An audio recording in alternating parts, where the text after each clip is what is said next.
متعلق یہ بات آ جاتی تھی کہ یہ جھوٹ بولتا ہے. یجد فی نفسہ شیئا، مسند احمد میں آتا ہے کہ رسول اللہ صلی اللہ علیہ وسلم برابر اس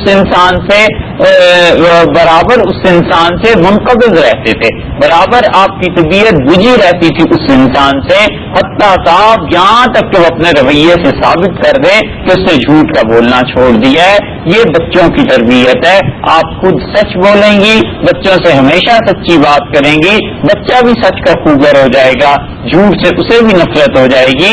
محض اتنی سی بات پر آپ دیکھیے زندگی میں کہاں کہاں اسے یہ عمل کام دے گا، کیونکہ آپ نے اس کی تربیت اچھی کر دی. اسی طرح بچے کی تربیت کے بنیادی کاموں میں سے ایک یہ ہے کہ اسے پاک رہنا سکھایا جائے، اس کی صفائی کا اہتمام کیا جائے. جب بچے کو پاک رہنا سکھایا جائے گا تو بڑے ہو کر بھی وہ پاک رہے گا. رسول اللہ صلی اللہ علیہ وسلم نے فرمایا اللہ خود پاک ہے اور پاک چیزوں کو پسند کرتا ہے. اور اسی طرح حدیث میں آتا ہے رسول اللہ صلی اللہ علیہ وسلم نے فرمایا ایمان آدھے سے زیادہ حصہ یہ ہے، یعنی اگر اس کے 100 نمبر ہیں ایمان کے تو 50% سے زیادہ تو یہ ہے کہ تم پاک رہو. یہ پاکیزگی رسول اللہ صلی اللہ علیہ وسلم نے جو زور دیا ہے اس بات پہ، اس کی ایک وجہ یہ بھی ہے کہ اللہ کے فرشتے پاک آدمی کے ساتھ رہتے ہیں، جو ناپاک ہوتا ہے اللہ کے فرشتے اس سے ہٹ جاتے ہیں.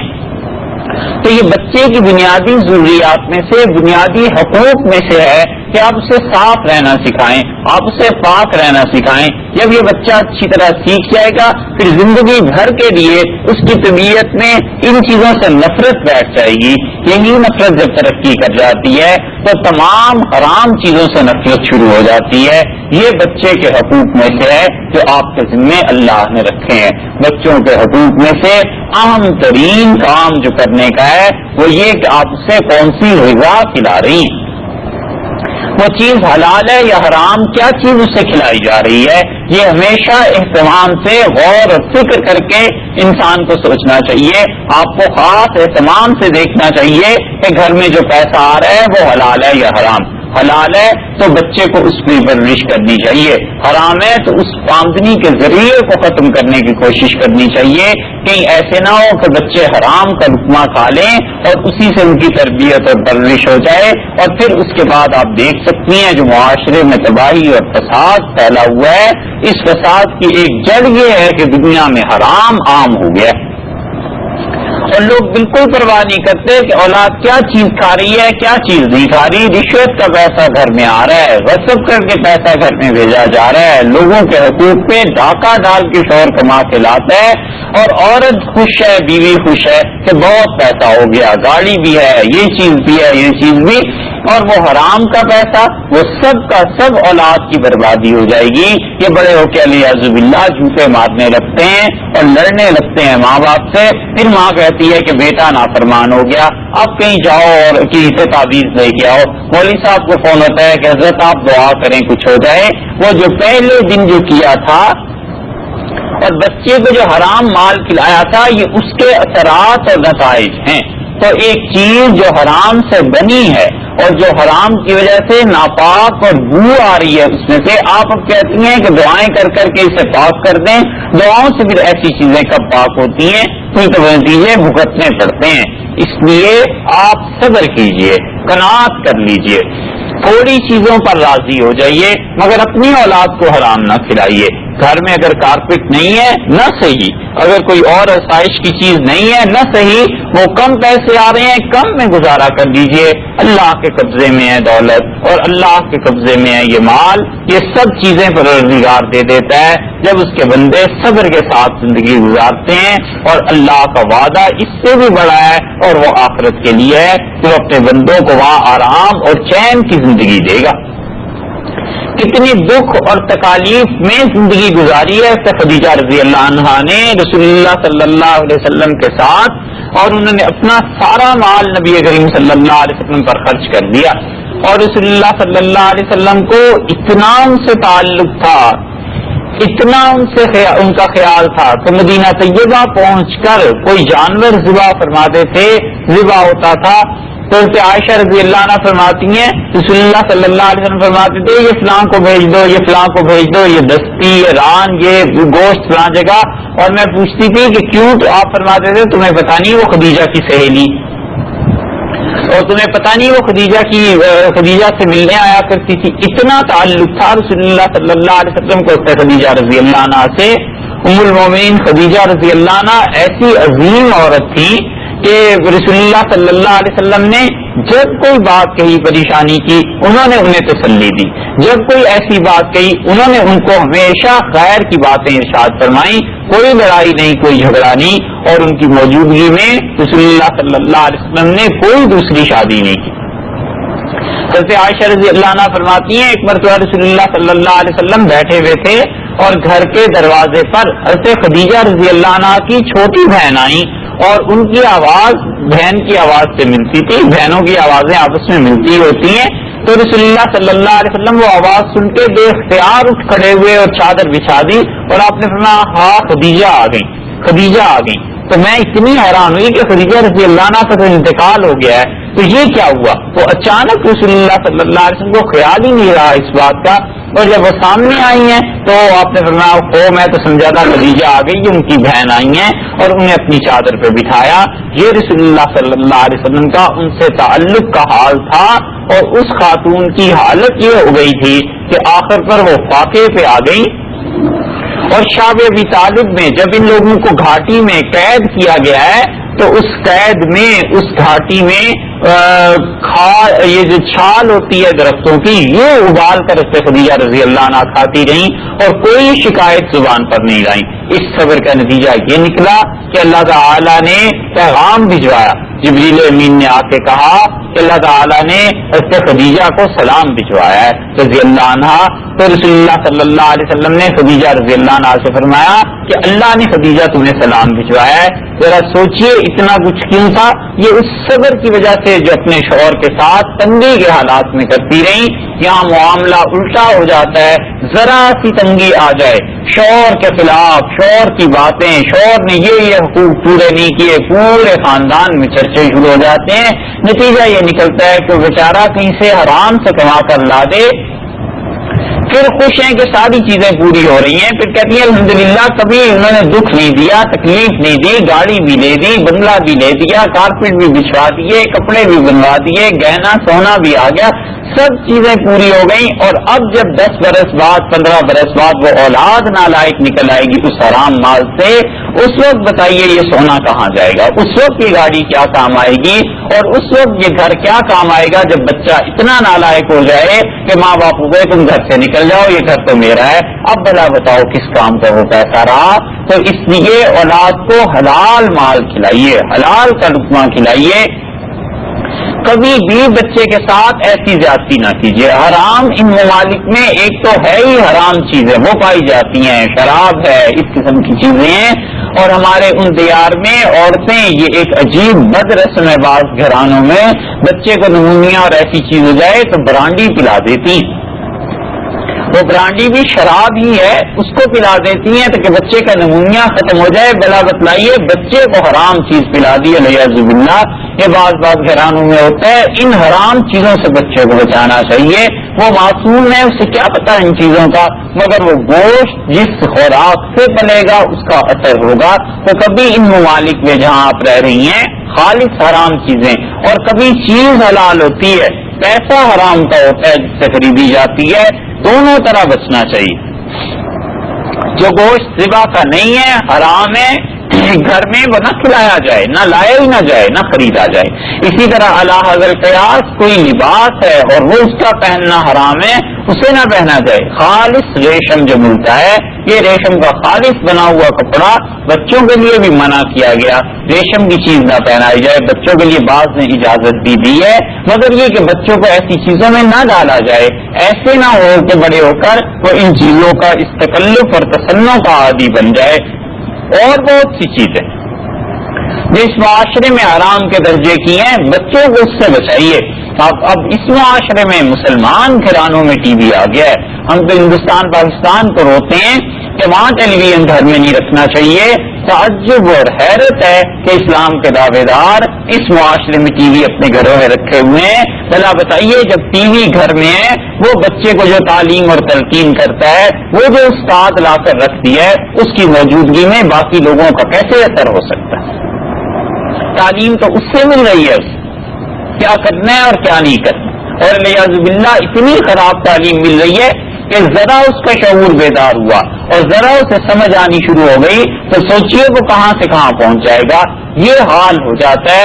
جہاں گھرانوں میں ٹی وی بچوں کو دیکھنے کی آزادی ہے بھئی اس فتنے کو آپ گھر میں لائی کیوں رہی ہیں؟ اولاد برباد ہو جائے گی, اولاد خراب ہو جائے گی, اور اولاد کے خراب ہونے کے دوسرے معنی یہ ہے کہ آپ کا اپنا بڑھاپا خراب ہو جائے گا, اپنا بڑھاپا بالکل برباد ہو جائے گا. اللہ کے یہاں آخرت میں پوچھا جائے گا کہ یہ کیا کیا تھا, بھلا بتائیے اللہ کو کیا جواب دیں گی؟ محض 1-2 گھنٹے اپنے پروگرام دیکھنے کے لیے, 2-4 گھنٹے اپنی خوشی کو گزارنے کے لیے اور اپنی طبیعت پر جبر نہ کرنے کی وجہ سے, صبر نہ کرنے کی وجہ سے اولاد کو اٹھا کے آگ کے سامنے پھینک دیا.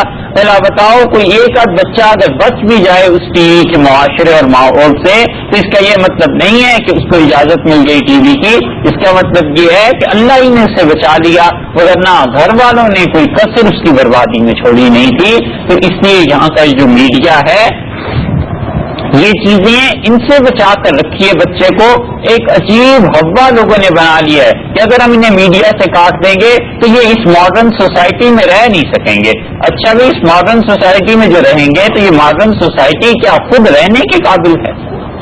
کیا یہاں انسان بستے ہیں جن کے ساتھ زندگی گزاری جائے؟ حیوانات کی دنیا ہے اور حیوانات ہیں, بس ان کے ساتھ بچوں کو اگر آپ بھیجنا چاہتی ہیں الیاذ باللہ تو بس ان درندوں میں پھر چھوڑ دیجیے, ورنہ یہ خود دنیا یہ جو انہوں نے بنائی ہوئی ہے یہ کہاں رہنے کے قابل ہے؟ کسی کو کسی کی پرواہ نہیں ہے, ہوش نہیں, فکر نہیں. یہ دنیا اور یہ انسان بھلا رہنے کے قابل ہے؟ انسان نما جانور ہو گئے ہیں, انسان نہیں رہے. تو اس لیے یہ میڈیا, ٹی وی, اخبارات, اس قسم کی چیزیں ان سے اپنے بچوں کو بچا کر رکھیے. وہ چیزیں پڑھائیے جن کی وجہ سے بچوں کو اپنے اسلاف کا علم ہو, اپنی ماضی کا علم ہو, پتا چلے کہ تم مسلمان ہو, کس گھرانے سے تعلق رکھتے ہو, تمہارے باپ دادا کیا کرتے تھے, امت کے اکابرین کیا کرتے تھے, پرانے حضرات کیا کرتے تھے, طریقہ کیا تھا.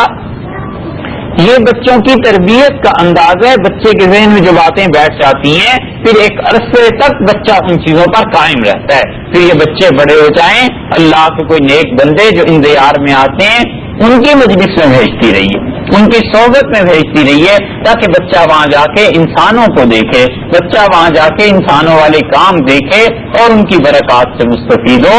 جس صحبت میں آپ بھیج رہی ہیں ان کے سے جا کر بچہ جب کوئی چیز سنتا ہے پھر وہ اس کو اپنے دل میں اتار لیتا ہے, پھر اس کے بعد وہ ایسی بات کرنا شروع کرتا ہے. بچے کی طبیعت جو اندر کی ہے وہ نقالی ہے, نقل کرتا ہے, جو کچھ کرتے سنتے دیکھتا ہے وہی کرنے لگتا ہے. وہ تقریر کرتے ہوئے دیکھتا ہے, وہ تقریر کرنے کی کوشش کرتا ہے. وہ اچھلتے کودتے دیکھتا ہے کسی چیز کو, اچھلنے کودنے کی کوشش کرتا ہے. تو اللہ کے نیک بندے جو اندیار میں آتے ہیں ان کے ہاں اپنی اولاد کو بھیجیے, بچوں کو بھیجیے تاکہ وہ وہاں جا کر ادب تمیز کے ساتھ کچھ چیزیں سیکھ سکیں. وہ دیکھیں کہ کس طرح سیکھی جاتی ہیں چیزیں, وہ سنیں اور سمجھیں اور پھر جا کر وہ اپنی زندگی کے اطوار کو, ان عادات کو بنائیں گے, اس طرح رہیں گے. نبی کریم صلی اللہ علیہ وسلم کے پاس صحابہ رضی اللہ عنہ اپنے بچوں کو لے کر آتے تھے, دعا کی درخواست فرماتے تھے اور رسول اللہ صلی اللہ علیہ وسلم ان کے بچوں کے لیے دعا فرماتے تھے. تو یہ کیا چیز تھی؟ یہ یہی چیز تھی تاکہ آئندہ نسلیں سنور جائیں. حضرت انس رضی اللہ عنہ کی والدہ اپنے بیٹے کو لے کے آئی ہیں اور رسول اللہ صلی اللہ علیہ وسلم کے سامنے پیش کیا اور کہا اللہ کے رسول, خادم کا انس, یہ انس میرا بیٹا آپ کا خادم ہے, آپ کی خدمت کرتا رہے گا. رسول اللہ صلی اللہ علیہ وسلم نے ان کے بیٹے کو رکھ لیا, 9 سال کے تھے وہ, اور نبی کریم صلی اللہ علیہ وسلم کے ساتھ ہی رہے. ان کی والدہ کہتی ہیں کہ میں ایک مرتبہ پھر حاضر ہوئی اور میں نے کہا یہ آپ کا خادم انس ہے, آپ کا بیٹا, اس کے لیے دعا کر دیں. تو رسول اللہ صلی اللہ علیہ وسلم نے فرمایا انس کے لیے کیا دعا مانگے؟ اور پھر آپ نے فرمایا اللہ اس کے مال میں برکت دے اور اس کی اولاد میں برکت دے دے. انس رضی اللہ عنہ سب کتنے 14-15 سال کے ہوں گے جب یہ دعا دی تھی. پھر انہوں نے اس واقعے کو سنایا اپنے شاگردوں کو اور کہنے لگے کہ اب میری عمر دیکھ لو, میرا مال اور اولاد دیکھ لو. رسول اللہ صلی اللہ علیہ وسلم نے 3 چیزوں میں برکت کے لیے میرے متعلق فرمایا تھا, تو میری عمر تو یہ ہے کہ 80 برس سے زیادہ تمہارے سامنے زندہ ہو, اور میرے مال میں اتنی برکت ہو گئی کہ مدینہ منورہ میں سال میں 1 مرتبہ کھجور کا پھل آتا ہے, اور میرے باغ میں سال میں 2 مرتبہ آیا کرتے ہیں. اور پھر اپنی بیٹی سے کہنے لگے بیٹے تم کتنی ہو جنہیں میں جنازہ پڑھ کے دفن کر چکا ہوں. اس نے کہا ابو پتہ نہیں, مجھے تو یاد نہیں. تو کہنے لگے 120 سے زیادہ میرے بیٹے بیٹیاں پوتے پوتیاں نواسے نواسیاں اتنے پھیل گئے, 120 سے زیادہ تو وہ ہیں جنہیں میں دفن کر چکا ہوں خود جنازہ پڑھ کے. یہ رسول اللہ صلی اللہ علیہ وسلم کی اس دعا کا اثر ہوا جو آپ نے ان کے لیے کی تھی. یہی وجہ ہے کہ کہتے ہیں کسی اللہ کے نیک بندے کے پاس ان کی صحبت میں ان کی مجلس میں اولاد کو رکھا جائے تاکہ وہ کیا کریں, وہ اس کا اہتمام کریں کہ ان کے لیے دعا مانگتے رہیں, اور اللہ تعالیٰ نے جو علوم و معارف ان کے ذہن اور قلب پہ منتقل فرمائے ہیں اس کو بیان کرتے رہیں. اسی طرح آپ کی اولاد کے حقوق میں سے ایک بڑا حق یہ بنتا ہے کہ آپ اس کے لیے دعا کرتی رہیے. ابن عربی رحمۃ اللہ نے ایک جگہ لکھا ہے کہ میں بہت پریشان ہوا ہوں اپنی اولاد کے بارے میں کہ خدا بندہ ان کی تربیت کیسے کروں, اتنی پریشانی. اور مجھے اللہ تعالیٰ نے الہام فرمایا اور مجھ سے الہام نے یہ کہا کہ اولاد کے لیے سب سے مؤثر چیز دعا ہے والدین کی, بس دعا مانگتے رہو اللہ سے. تو یہ بچوں کے حقوق میں سے ہے کہ آپ اپنی اولاد کے لیے دعا مانگتی رہیے اللہ سے, ہمیشہ اچھی دعائیں مانگتی رہیے. حضرت اسماعیل علیہ السلام کی والدہ ان کے لیے دعا مانگتی رہی, ابراہیم علیہ السلام اپنی اولاد کے لیے دعا مانگتے رہے.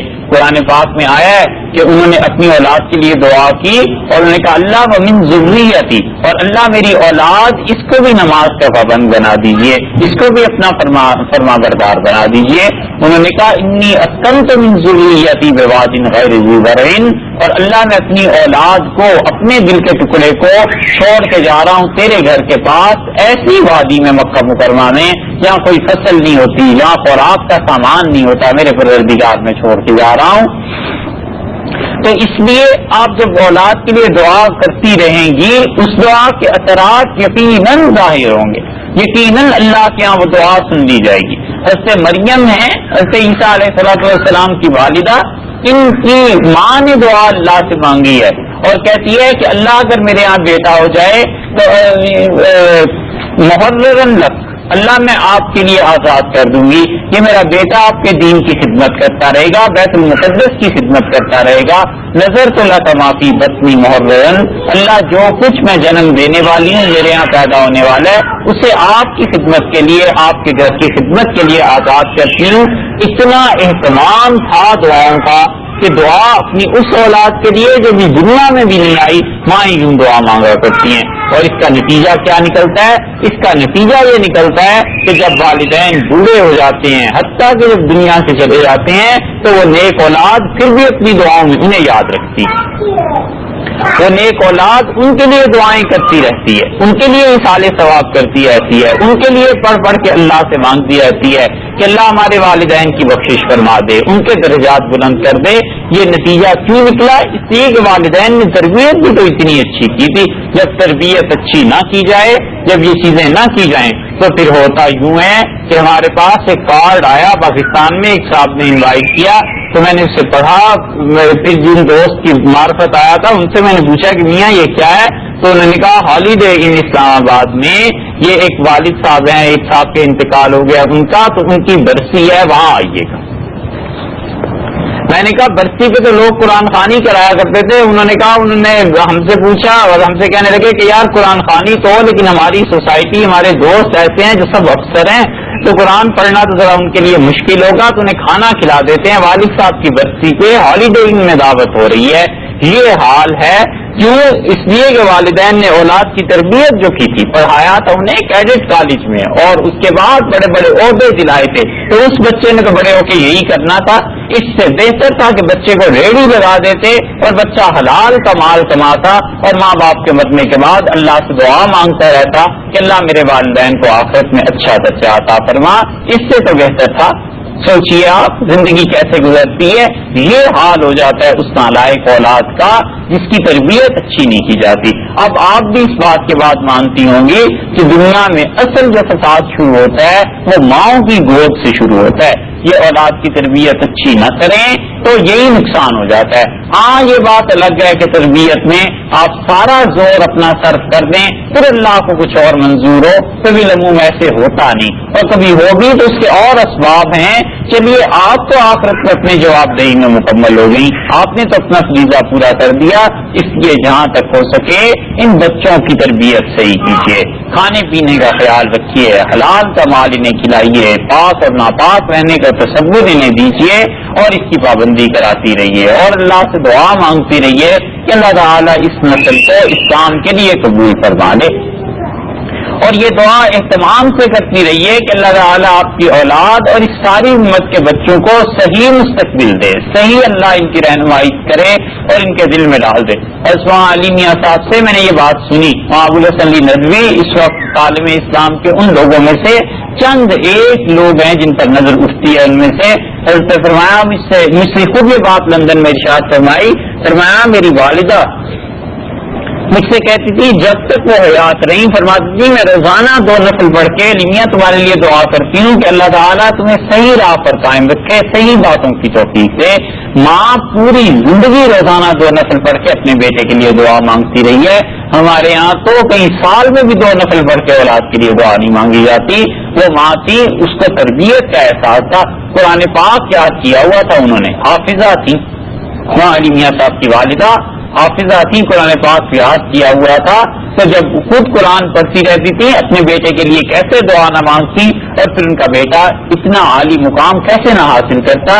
یہ سب چیزیں ایک دوسرے سے ریلیٹڈ ہیں، یہ سب چیزیں ایک دوسرے سے ملی ہوئی ہیں۔ خود آپ اچھی ہوں گی، پھر اولاد کی اچھی تربیت کریں گی، پھر اس کے بعد آپ دنیا سے چلی جائیں گی، تب بھی آپ کی اولاد آپ کے لیے اچھی چیز کہتی رہے گی۔ حضرت معاذ رضی اللہ عنہ یمن گئے اور صبح کی نماز انہوں نے پڑھائی، اور اس صبح کی نماز میں انہوں نے ذکر کیا تھا اسماعیل علیہ السلام کا، تو معاذ رضی اللہ عنہ فرماتے تھے نماز سے فارغ ہو کے میں جب چلا تو ایک بوڑھا دیہاتی عرب جا رہا تھا اور کہہ رہا تھا اللہ اسماعیل کی والدہ پر رحم کرے، کتنا اچھا بیٹا تھا اس کا، اس نے ماں کو دعا دی کہ اس کا بیٹا کتنا اچھا تھا۔ یہی چیز ہے تعلیم اور تربیت کی، بچوں کی تعلیم کا بھی فکر کرنا چاہیے، انہیں پڑھنا کیا کیا ہے، کیا کیا چیزیں پڑھانی چاہیے انہیں، اسی طرح ان کی تعلیم میں کیا کیا چیزیں ضروری ہیں۔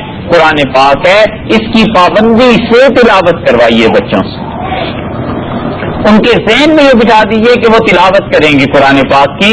آپ کو اگر یاد ہو، آپ کی عمر اگر زیادہ نہیں ہے تو آپ کو شاید یاد نہ ہو، مگر یہ بات تو اب بھی ہے شریر میں کہ صبح جب آنکھ کھلتی ہے تو ماں باپ نانا نانی دادا دادی کوئی نہ کوئی گھر میں قرآن پڑھ رہا ہوتا ہے، اور قرآن پڑھنے کی آواز کانوں میں آتی ہے۔ نماز بچہ پڑھے یا نہ پڑھے، صبح اٹھ کے جب آنکھ کھلتی ہے تو قرآن کی آواز سنتا ہے، تو بچپن میں یہ احساس تو ہمیں بھی پیدا ہوتا تھا، یقیناً سب کو پیدا ہوتا ہے کہ اچھا اللہ کی کتاب پڑھی جا رہی ہے۔ تو بچوں کو آپ پابند کریں اس بات کا کہ وہ فجر کے بعد نماز کے بعد اللہ کو یاد کرتے رہیں، کتاب اللہ کی تلاوت کرتے رہیں۔ جب ماں باپ بھی فجر نہیں پڑھیں گے تو اولاد نے کیا اٹھ کے تلاوت کرنی ہے، یہ کس خوش فہمی میں لوگ مبتلا ہیں۔ تو تعلیم کا فکر کیجئے، تربیت کا فکر کیجئے، یہ کام ہیں جو کرنے کے ہیں۔ اللہ تعالیٰ ہمیں اور آپ کو عمل کی توفیق عنایت کی بات پر راضی رہے۔ حضرت کریم صلی اللہ علیہ وسلم نے جہنم میں فرمایا میں نے دیکھا ایک جگہ پر وہاں عورتوں کی تعداد زیادہ تھی۔ اس کا یہ مطلب نہیں ہے کہ عورتیں زیادہ جہنم میں جائیں گی، بلکہ اس خاص جگہ پر عورتوں کی تعداد زیادہ تھی۔ تو میں نے جبریل امین سے پوچھا کہ یہاں پر عورتوں کی تعداد زیادہ کیوں ہے، یہ کون ہے؟ تو اس نے مجھے بتلایا کہ یہ کفر کرتی ہیں، شوہر کی نافرمانی کرتی ہیں اور اللہ کا کفر کرتی ہیں، اللہ کی نافرمانی کرتی ہیں، یہ دونوں چیزیں اس نے مجھے بتلائیں. تو شوہر کی نافرمانی تو یہ ہے کہ رسول اللہ صلی اللہ علیہ وسلم نے فرمایا ساری زندگی وہ تمہارے پاس اچھائی کرتا رہے، پھر جب کوئی اونچ نیچ کا مسئلہ ہو جائے تو عورت یہ کہتی ہے کہ اللہ کی قسم تمہارے گھر میں تو میں نے آج تک سکھ کا سانس نہیں لیا، تمہارے یہاں کوئی خیر نہیں دیکھی. تو جس شوہر کی بنیاد پر اتنی زیادہ آرام کے دن گزارے، جس شوہر کے ساتھ تعلق کی بنیاد پر معاشرے میں عزت اللہ نے دی، اور جس شوہر کی وجہ سے خدا نے ہزاروں طرح کا سکھ اور چین نصیب فرمایا، اس کا کفر، اس کی نافرمانی کتنی شدید چیز ہے. اور اس سے بڑھ کے اللہ جو حقیقتاً سارے انعامات کا منبع اور مرکز ہیں اور اپنے بندوں پر احسان فرمانے والے ہیں، ان کا کفر، ان کی نافرمانی، ناشکری کتنی بڑی چیز ہے. تو اس لیے کرنے کا کام یہ کہ اللہ کا شکر ادا کرتا رہے انسان اور خدا کو راضی رکھے. بہت سی برائیاں اور خرابیاں پائی جاتی ہیں دنیا میں، کوئی انسان کامل نہیں ہوا کرتا، ہر کسی میں کچھ نہ کچھ نقص اور عیب پایا جاتا ہے. انبیاء علیہ السلام بس وہ تھے جو ہر طرح سے کامل اور مکمل تھے، اور ان میں کوئی عیب کی چیز نہیں تھی، اور وہ ہر طرح سے اللہ نے انہیں معصوم اور پاک پیدا فرمایا تھا. تو یہ انبیاء علیہ السلام کے بعد انسانی سطح پر ایک دوسرے میں جو خرابیاں ہم دیکھتے ہیں، اس کا طریقہ یہ نہیں ہے انسان کی زندگی میں کہ ان سے ٹکراتا رہے اور سر باش کرتا رہے. اس کا طریقہ یہ ہے کہ انسان ایڈجسٹمنٹ کر لے، کوئی اور راہ ڈھونڈ لے. اس سفر میں ہم آ رہے تھے تو جہاز جو تھا وہ بہت اوپر نیچے ہو رہا تھا، اور سکرین پہ وہ دکھا رہے تھے جہاز کا راستہ. تو میں نے اس ایک آدمی سے، عملے کے آدمی سے پوچھا کہ جہاز بہت اوپر نیچے ہو رہا ہے. تو اس نے بتلایا کہ بادل بہت زیادہ ہیں. تو میں نے ان سے کہا کہ بادلوں میں جہاز کیوں نہیں چلا گیا؟ تو اس نے کہا یہ تو بڑے خطرے کی بات ہے، اور جہاں تک ہو سکے اچھا پائلٹ اسے آگے پیچھے ادھر ادھر کر لیتا ہے، بادلوں کے بیچ میں سے نہیں گزرتا. تو اس سے معلوم ہوتا ہے کہ بہت سی مشکلات اور مسائل جو انسانی زندگی میں پیش آتے ہیں، اس کا طریقہ یہ نہیں ہے کہ انسان ٹکر لے لے اور ضد میں آ کے اپنے سر کو توڑ لے یا اس سامنے والی چیز کو پاش کر دے. وہاں طریقہ یہ ہے کہ ایڈجسٹمنٹ کا اصول استعمال کرے، کسی بھی طرح حالات کے ساتھ انسان موافقت اختیار کرے. یہ وہ طریقہ جو شریعت نے بتلایا. اور گھر میں تنگی پریشانی آتی ہی ہے، کبھی مال کی پریشانی، کبھی آسائشوں میں کمی کی پریشانی، کبھی اولاد کی طرف سے رنج اور غم. یہ سب چیزیں اور یہ کتھا چلتی رہتی ہے. بس کرنے کا کام وہی کہ اللہ نے جس حال میں رکھا ہو اس پہ راضی رہے، اور اس رضا کا معاملہ ایسا ہے کہ انسان صبر کرتا ہے، اس صبر کا عادی ہو جاتا ہے، یہاں تک کہ اللہ بے حساب و کتاب اجر عنایت فرماتے ہیں. رسول اللہ صلی اللہ علیہ وسلم نے فرمایا حفت الجنت بالمکارہ، اللہ نے جنت کو ڈھانپ دیا ناگوار چیزوں سے. تو ناگوار چیزوں میں صبر کرنا پڑتا ہے، ناگوار چیزوں میں انسان کو اپنی خواہشات کی قربانی دینی پڑتی ہے. تو جب اپنی خواہشات کی قربانی دے گا اور صبر کرے گا تو پھر اللہ کی رضا کے مقام تک پہنچے گا. بہت النار بالشہوات، اور اللہ نے جہنم کو ڈھانپ لیا انسان کی اپنی خواہشات سے. تو اپنی خواہشات کو پورا کرنے میں جو انسان دلیر ہو جاتا ہے پھر اسے صبر نہیں کرنا پڑتا، اور پھر وہ جیسے چاہے زندگی گزارتا ہے، بے محابہ زندگی ہوتی ہے، کوئی لگام پڑی بھی نہیں ہوتی. تو یہ چیز ہے جو جہنم میں لے جانے والی، یہ چیز ہے جو خراب کرنے والی. اور اچھی چیز وہ اللہ کے ساتھ ایسا تعلق کہ جس حال میں رہے بس چیز. اللہ کے ساتھ خوش رہے. بعض عورتیں وہ منہ سے کچھ نہیں کہتی, زبان سے نہیں کہتی, مگر حالت دیکھو تو ہر وقت ایسی جیسے پتہ نہیں کتنی بڑی آفت اور مصیبت کا شکار والعیاذ باللہ یہ ہو گئی ہیں. یہ حالت رکھنا اللہ تعالی کے حالات کی اپنی حال سے شکایت کرنا, تو یہ زبان سے شکایت تو نہ ہوئی مگر حال اور عمل ایسا ہو گیا تو وہ اللہ کی شکایت ہو گئی. جو دیکھتا ہے پوچھنے کو مجبور ہو جاتا ہے کہ کیا مسئلہ ہے, کیا تکلیف ہے.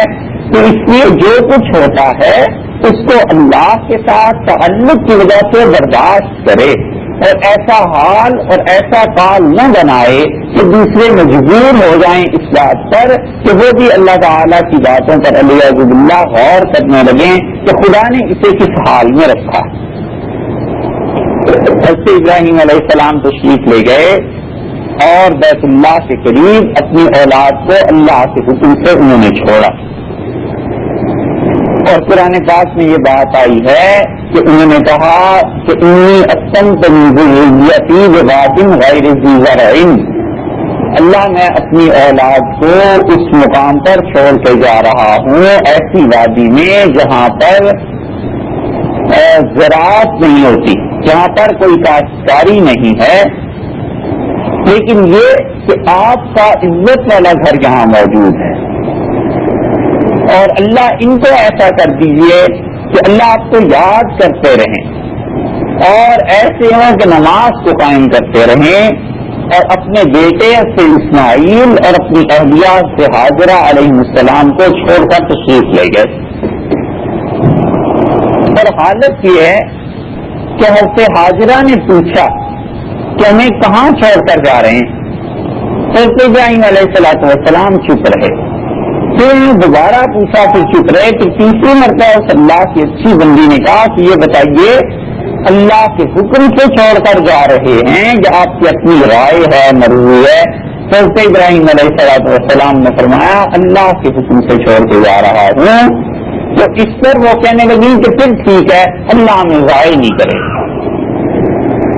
اللہ تعالیٰ نے اس خاتون کو اور ان کی اولاد کو صدر کا اتنا بڑا مقام دیا اور صدر کی وجہ سے اس مقام سے نوازا کہ دیکھیے صفا اور مروہ کی سعی جو قیامت تک جاری رہے گی, جب تک لوگ اس گھر کا طواف کرتے رہیں گے اور ان پہاڑیوں پر سعی کرتے رہیں گے, یہ اس عورت کی یادگار ہے.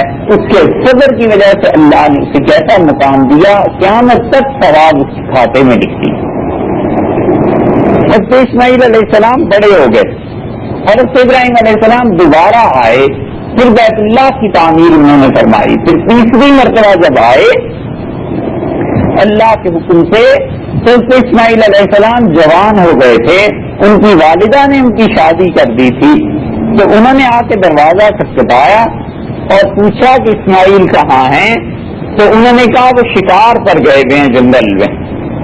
تو اس ابراہیم علیہ السلام نے پوچھا کہ کیسی گزر بسر ہو رہی ہے. تو اس نے کہا کہ بہت سخت حالات ہیں, بہت تنگی ہے, اور بہت زیادہ اس نے شکایتیں کی. تو حدیث میں آیا کہ ابراہیم علیہ السلام نے فرمایا اسماعیل آئے تو اس سے کہنا غیر عتبۃ ضابط, اپنے دروازے کی چوکھٹ کو بدل لے. اور تو اسماعیل علیہ السلام تشریف لے آئے. تو اس عورت نے کہا کہ اس طرح آئے تھے ایک بڑے میاں اور ایسا ایسا ہوا تھا, اور وہ یہ فرما گئے تھے, اور میں نے انہیں یہ کہا ان کے پوچھنے پہ. تو اس سے اسماعیل علیہ السلام نے فرمایا وہ تو میرے والد تھے, اور اس کا مطلب یہ ہے کہ تمہیں طلاق دینے کو کہہ گئے ہیں. اور اس سے اسماعیل علیہ السلام نے انہیں طلاق دے دی اور دوسری شادی کر دی. اور پھر جب دوبارہ آئے ہیں حضرت ابراہیم علیہ السلام تو انہوں نے پھر پوچھا اس عورت سے کہ کیسے حالات پیش آ رہے ہیں. اس نے کہا اللہ کا شکر ہے, اللہ تعالیٰ کے لیے تعریف ہے, بس جو مل جاتا ہے گزارا ہو جاتا ہے.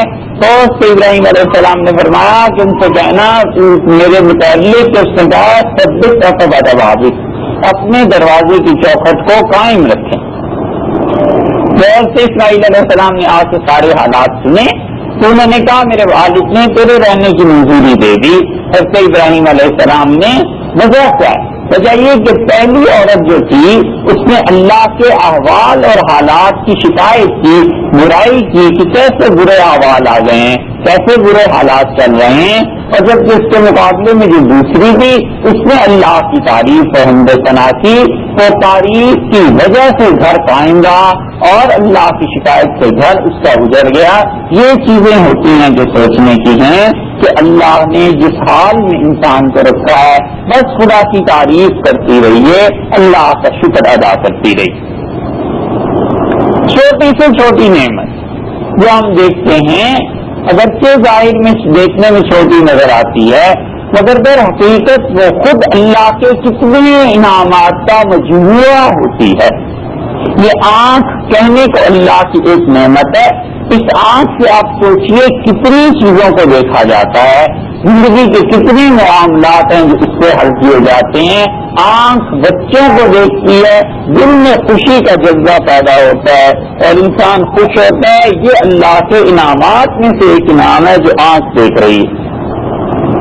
آنکھ ایسی چیزوں کو دیکھتی ہے جن چیزوں سے ناگواری ہوتی ہے اور انسان ان سے بچنے کی کوشش کرتا ہے۔ یہ اللہ کے انعامات میں سے ایک انعام ہے جو آنکھ کی وجہ سے محسوس ہوا۔ آنکھ کی وجہ سے انسان ناگوار چیزوں سے اپنا بچاؤ کرتا ہے۔ آگ ہے، گڑھا ہے، کیچڑ ہے، مٹی ہے، پانی ہے، یہ سب چیزیں ہیں۔ آنکھ کا کمال یہ ہے کہ وہ اچھی چیزوں کی طرف لے جاتی ہے اور برائی اور بری چیزوں کی وضاحت کر دیتی ہے تاکہ انسان اپنی عقل اور شعور سے کام لے کے دین کا اتباع کر کے ان چیزوں سے بچے۔ یہ سب چیزیں اب بظاہر آنکھ دیکھنے میں خدا کا ایک انعام ہے، لیکن کتنے انعامات کا وہ ذریعہ بن گئی۔ یہ اللہ کا انعام، اللہ کا اس پہ شکریہ ادا ہو سکتا ہے۔ اسی طرح آپ کوئی چیز دیکھ لیں، ایک انعام خدا کا کوئی دیکھ لیں، اس پر جتنا بھی شکر ادا کیا جائے وہ کم ہے، اور اللہ کا شکر ادا کرنا یہ انسان کی فطرت میں شامل ہو جانا چاہیے۔ بس ہر موقع پہ اللہ کا شکر ادا کرتا رہے۔ نبی کریم صلی اللہ علیہ وسلم نے چھوٹے چھوٹے جملے اس کے لیے ارشاد فرما دیے۔ کھانا کھاتا ہے آدمی پھر بھی کہتا ہے الحمدللہ، اللہ تیرا شکر ہے کہ کھانا کھا لیا۔ گاڑی میں سواری پر بیٹھتا ہے اس پر بھی کہتا ہے کہ الحمدللہ، اللہ تیرا احسان ہے اور تیرا شکر ہے۔ اسی طرح کوئی خوشی کی خبر ملی تو کہتا ہے الحمدللہ، اللہ تیرا احسان، تیرا شکریہ، پروردگار تم نے یہ خوشی نصیب فرمائی۔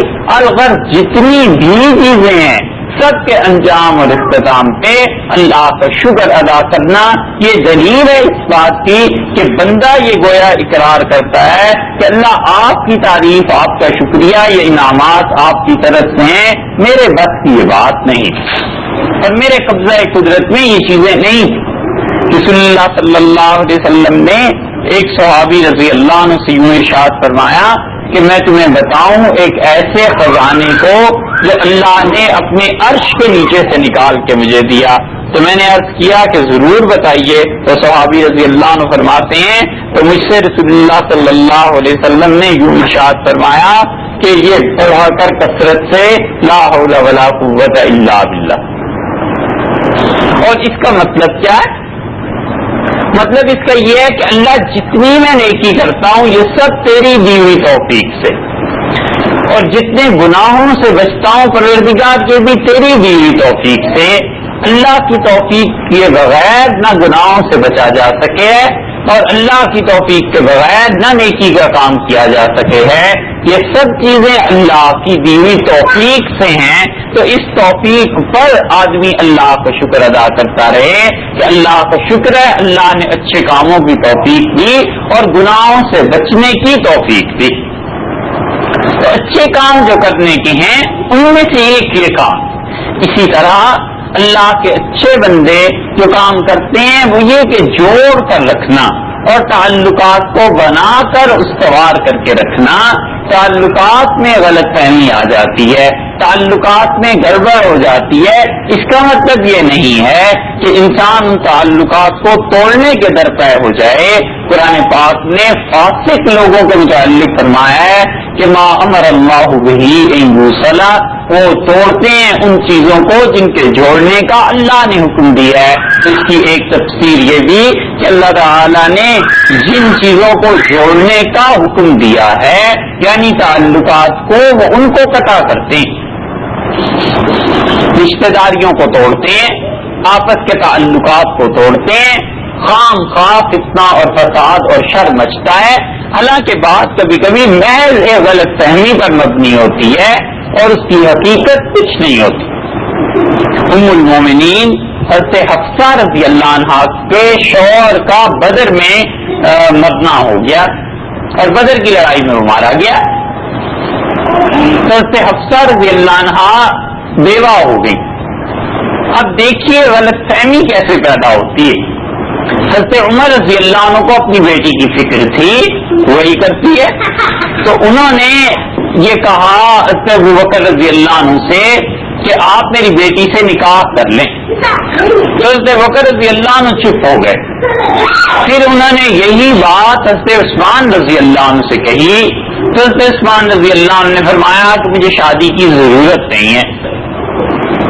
اور کچھ دن کے بعد پیغام بھجوایا نکاح کا رسول اللہ صلی اللہ علیہ وسلم نے, اور حضرت عمر رضی اللہ عنہ نے ہاں فرما دی, شادی ہو گئی.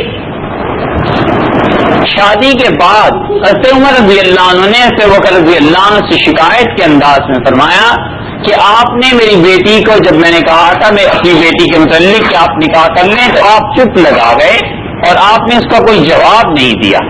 تو حضرت ابوبکر رضی اللہ عنہ نے فرمایا کہ اصل بات یہ ہے کہ رسول اللہ صلی اللہ علیہ وسلم نے مجھ سے فرمایا تھا کہ میں ان سے نکاح کرنے کا ارادہ کر رہا ہوں. تو عمر اب اگر میں تمہیں بتا دیتا کہ رسول اللہ صلی اللہ علیہ وسلم کی مرضی یہ ہے تو ان کے راز کو فاش کرنے والا بن جاتا. میں نے نہیں چاہا کہ رسول اللہ صلی اللہ علیہ وسلم تو مجھ پر اعتبار کر کے اعتماد کر کے کوئی بات بتائے, میں ان کا راز فاش کر دوں. اور میں جو چپ ہو گیا تھا وہ اسی وجہ سے. اور اگر رسول اللہ صلی اللہ علیہ وسلم نے یہ بات ارشاد نہ فرمائی ہوتی مجھ سے تو میں نکاح کر لیتا. اب یہ تھی اصل میں بات. حضرت ابوبکر رضی اللہ عنہ کی اس تصویر پر, اس صراحت اور وضاحت پر حضرت عمر رضی اللہ عنہ کو اطمینان ہو گیا. تو یوں ہوا کرتا ہے کہ کبھی کبھی بات کچھ بھی نہیں ہوتی, محض غلط فہمی پر مبنی ہوتی ہے, اور غلط فہمی کی یہ بات انسان کو کہیں سے کہیں لے جاتی ہے. تو آپس کے تعلقات کو کبھی بھی غلط فہمیوں کی بنیاد پر نہ کرے. رسول اللہ صلی اللہ علیہ وسلم نے ایک بات فرمائی ہے, آپ گھر جا کے لکھ لیجئے اسے اور لکھ کے اپنے بات رکھ لیجئے, اتنی اہم بات ہے. نبی کریم صلی اللہ علیہ وسلم نے فرمایا اکذب الحدیث, سب سے جھوٹی بات, سب سے بڑا جھوٹ بدگمانی. کوئی کسی خیال میں, آپ کسی خیال میں, سب سے بڑا جھوٹ بدگمانی ہے. اکذب الحدیث فرمایا کہ سب سے بڑا جھوٹ بدگمانی ہے. خام خواہ اپنے ذہن میں سوچتے رہنا کہ فلاں کا خیال یہ ہوگا, فلاں میرے متعلق یہ سوچ رہا ہوگا, اور اس کے تو فرشتوں کو کیا, اس کے ساتھ کوئی شیطان ہے اس کو بھی اتنی برائی کی خبر نہیں, مگر یہاں بیٹھ کر کھڑا جا رہا ہے اپنے ذہن میں کہ وہ تو میرے متعلق یہ کہہ رہی ہوگی, اس نے تو میرے متعلق یہ فکر کیا ہوگا, اس نے تو میرے متعلق یہ شکایت کہیں کر دی ہوگی. آپ ذرا سوچئے, یہ فرضی باتیں ہیں جو دماغ میں پک رہی ہیں, اور یہ ہنڈیا جب اس کے بعد پھوٹے گی تو پتا چلے گا کچھ بھی نہیں. کسی کے وہم و گمان میں بھی یہ بات نہیں گزری جو ہم نے خود اپنے پاس سے سوچ لی تھی, تصور کر لی تھی. تو اس لیے جن چیزوں سے بچنا چاہیے ان میں سے ایک بدگمانی کی بات ہے. کوئی ضرورت, کوئی وجہ نہیں ہے کہ انسان دوسرے کو خراب سمجھے اور خام خواہ اس کے متعلق یہ تصور آتا رہے کہ وہ میرے متعلق ایسی سوچ رہے ہوں گے. یہ بدگمانیاں ہیں جو بڑھ جاتی ہیں, پھر تعلقات ٹوٹ جاتے ہیں, پھر رشتے ناطے ٹوٹ جاتے ہیں, پھر ایک دوسرے سے بعد اور دوری پیدا ہو جاتی ہے. تو ان چیزوں سے بچنا چاہیے. یہ ناگواری کی چیزیں جو زندگی میں پیش آتی ہیں کوئی حرج نہیں, انسان صبر کر لے. تو کرنے کا کام یہ کہ اللہ کا شکر ادا کرتا رہے, صبر کرتا رہے, اور نہ کرنے کا کام یہ کہ بدگمانی سے بچا جائے اور آپس کے تعلقات کو خراب نہ کیا جائے. اللہ آپ کو اور مجھے عمل کی توفیق عطا فرمائے.